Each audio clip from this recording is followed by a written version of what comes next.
Be be Fatima بنت اسد علیہ السلام کون تھی؟ آپ علیہ السلام حضور اکرم صلی اللہ علیہ وآلہ وسلم کے چچی حضرت ابو طالب علیہ السلام کے زوجہ جناب ہاشم علیہ السلام کی پوتی، امام حسن علیہ السلام اور حسین علیہ السلام کی دادی اور امام علی علیہ السلام کی والدہ تھی۔ آپ علیہ السلام تاریخ آدمیت کی وہ واحد خاتون ہے جنہیں کعبہ کی دیوار نے رکن یمانی کے پاس سے شگاف ہو کر اندر جانے کا راستہ دیا اور آپ علیہ السلام 3 دن تک کعبہ کے اندر رہے۔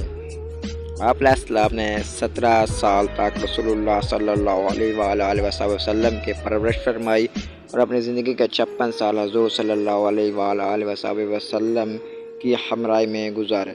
یثرب کی طرف ہجرت کرنے والی آپ علیہ السلام پہلی خاتون تھی۔ 12 امام آپ علیہ السلام کی نسل سے ہیں۔ ماں کے درجے پر ہونے کے باوجود آپ علیہ السلام نے ہمیشہ حضرت فاطمہ الزہرا کا بے حد احترام کیا۔ آپ علیہ السلام نے 4 ہجری کو رحلت فرمائی۔ آپ علیہ السلام وہ واحد خاتون ہیں جنہیں حضور صلی اللہ علیہ وآلہ وسلم نے اپنی قمیض کا کفن دیا۔ حضور علیہ السلام خود آپ علیہ السلام کی قبر میں اور آپ علیہ السلام کو اپنے ہاتھوں سے لاحق میں اتارا۔ آپ علیہ السلام خاندان اہلیت کی پہلی خاتون ہیں جو جنت البقیع میں دفن ہوئیں۔